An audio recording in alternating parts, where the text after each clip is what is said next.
first forecast brought to you by Store It at Home, rent to own portable buildings. Overnight tonight, chillier than the last couple of nights. We got down to about 42 last night. Tonight, about 41 degrees. Clear skies and chilly out there, so slightly chillier as far as our overnight lows go. Winds pretty light out of the east-northeast at 4 miles per hour. We're continuing this theme of very, very dry weather, but we will get a warm-up over the next several days. Tomorrow's warm-up coming in the afternoon. We'll top out about 73. 41 degrees for the 7 a.m. hour, 62 by noontime, but mostly sunny skies will lead to a rather pleasant day. And you notice the winds out of the southeast at 7 miles per hour, but rain is back in your forecast, and it could be a lot of rain. We'll be talking all about that coming up just a few moments. Your ABC 31 News starts right now.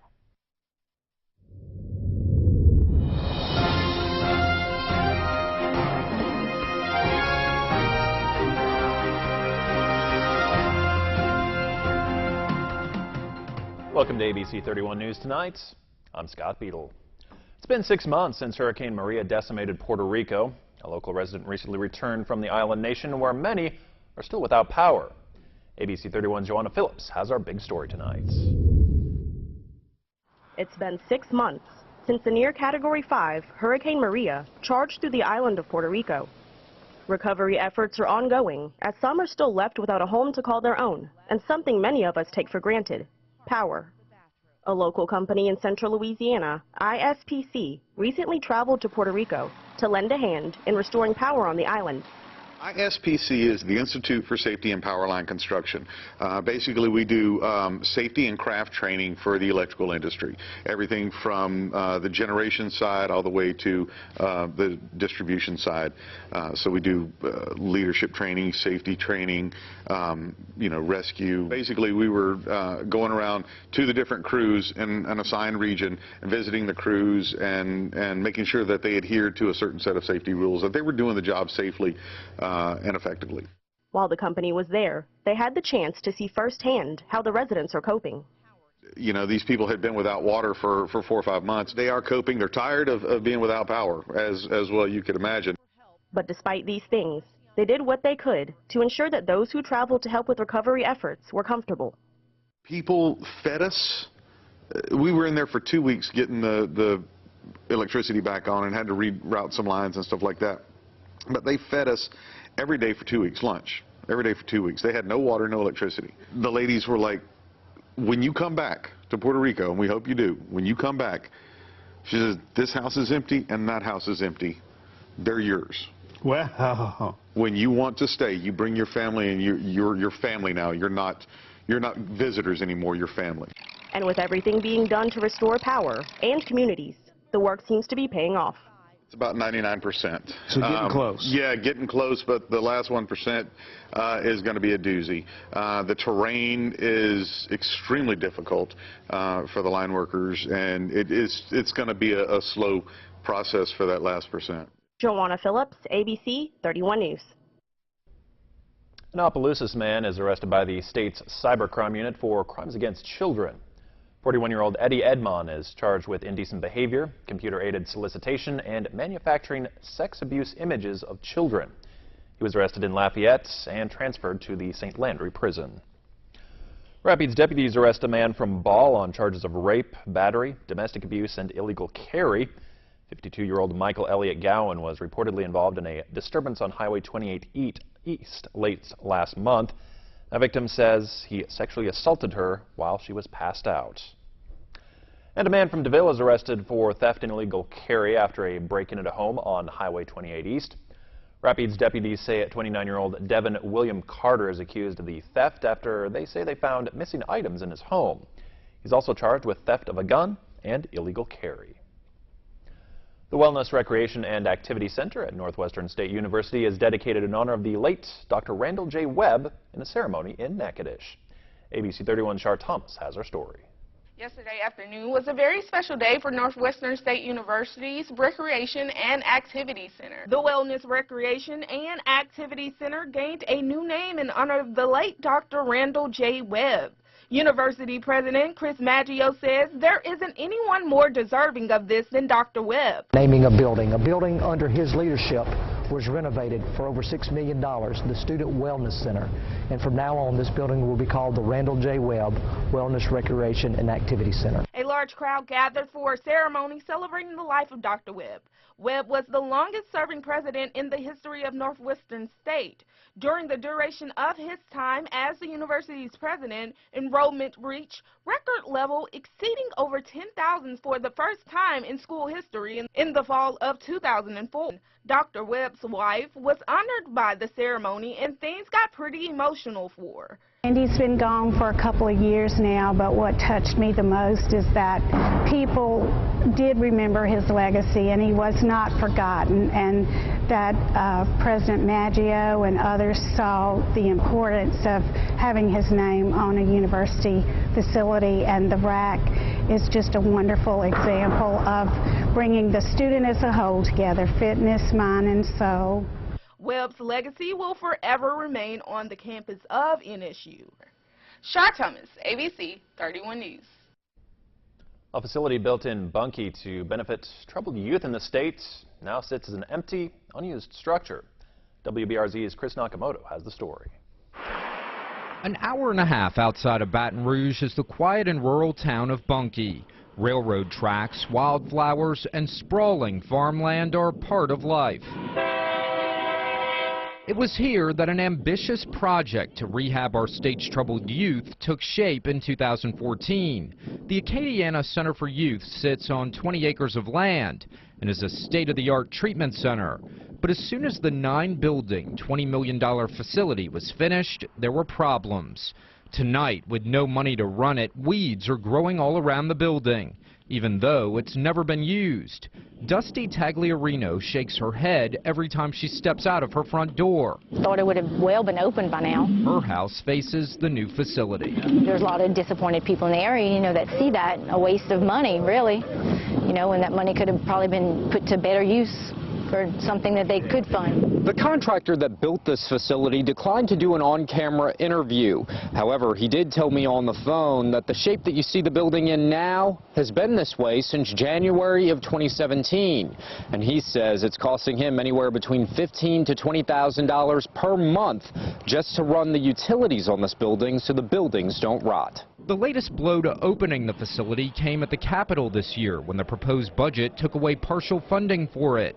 Lawmakers couldn't find the $11 million that would be needed to staff and operate the center. 72 of the state's troubled juveniles were supposed to live here. The plan was to provide therapeutic treatment so they can successfully reintegrate into their communities.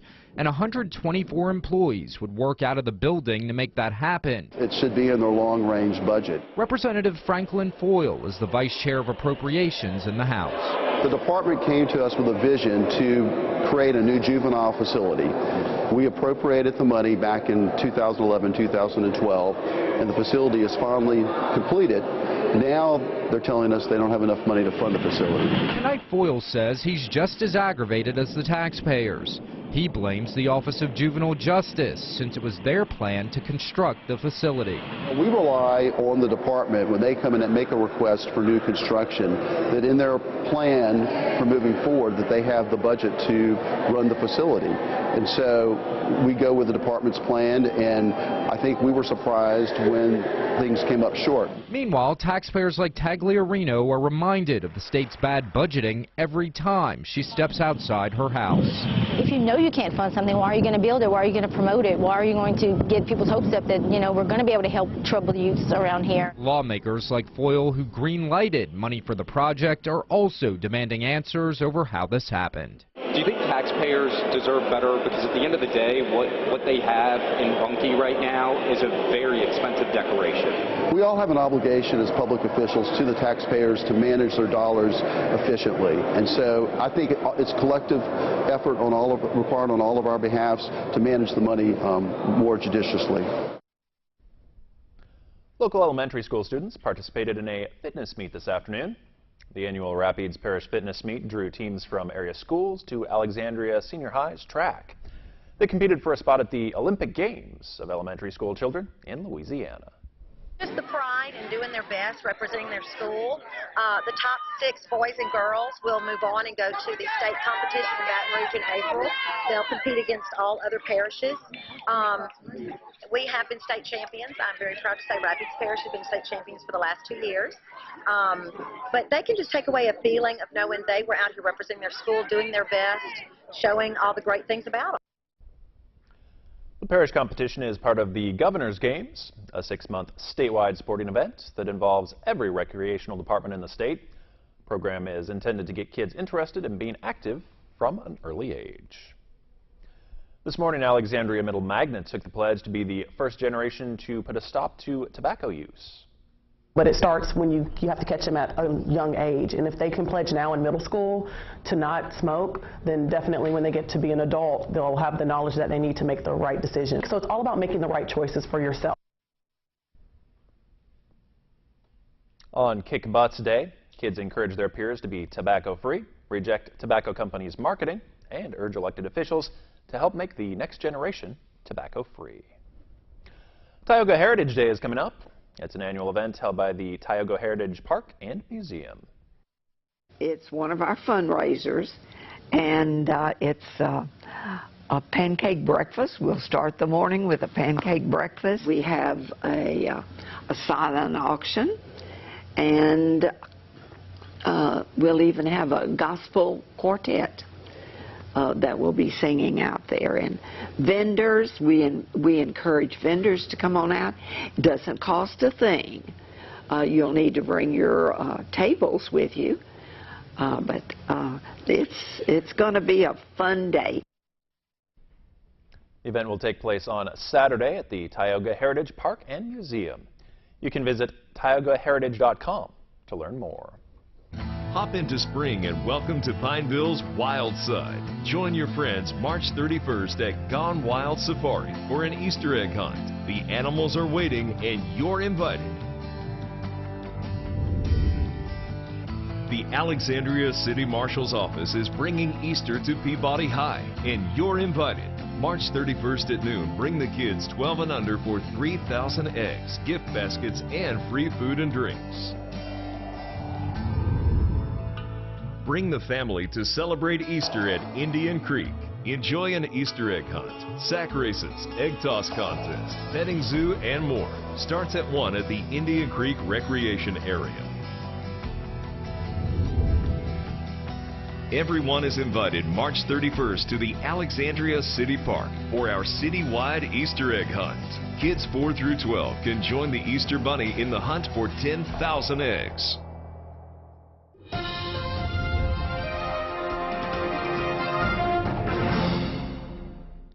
High temperatures across the state ranging from 66 to 71. Warmer on the west side of the state than the east. It's because the high pressure is off to our east, and that's where the cool air is as well. 68 here. We got to 69 in Lafayette. Looking at 69 in Baton Rouge as well. Lake Charles, the warm spot at 72. They were the warm spot yesterday, so lucky them.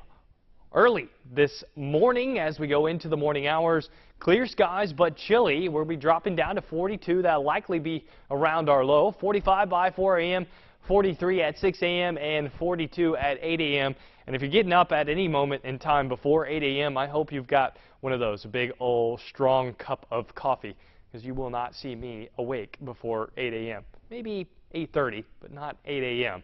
We're all the way up to 73 degrees for the day tomorrow, and our current conditions, well, 68. So right at our high for the day. Sunny skies and clear at that. We're looking at 68 for what it feels like out there. Our dew point, dry, 34 degrees. And for March, where we're used to seeing dew points on the rise and severe weather, we don't have any of that over the next several days.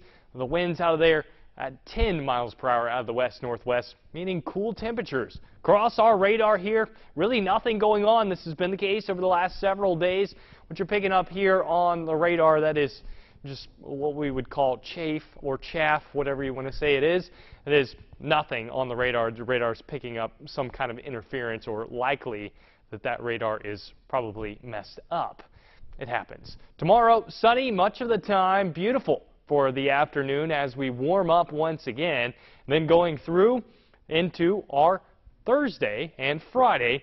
A few clouds around. Beautiful once again. Dry dew points, and those temperatures will be on the rise for the weekend. Warm and humid by the time we head into Saturday and Sunday. That'll be setting the stage for an active weather pattern as we go into next week. Be talking about that more in just a second. High pressure doesn't move much tomorrow, so the eastern side of the state will be cooler than the western side of the state once again. Here in Alexandria, looking like temperatures getting all the way up to the lower 70s. As we look at our surface map for the late week, this is Sunday here. An area of low pressure will be centered basically over Kentucky. That'll spread snow into southern Virginia and rain into North Carolina. You see the thunderstorms starting to break out in basically Oklahoma and the panhandle of Texas. That will eventually tilt its way down, and you remember the slug of rain we had there for several days just a couple weeks ago. Well, we could see a repeat of that as we go into the middle part of next week. Forecast lows out there tonight, right around 41 to 39 degrees, depending on your location. Clear skies and light wind. Another cool-ish day tomorrow, 73. We'll call it beautiful out there by the afternoon. Plenty of sunshine. And that extended forecast, not looking bad. 82 by the weekend, 82 on Sunday. Then that active weather starts next Tuesday going into Wednesday.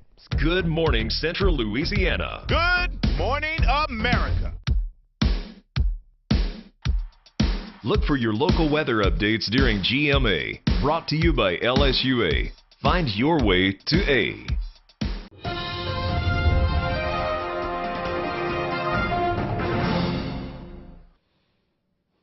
Sometimes things just aren't meant to be, and evidently a national championship wasn't in the cards for the LSU Alexandria Generals on Tuesday night in KC.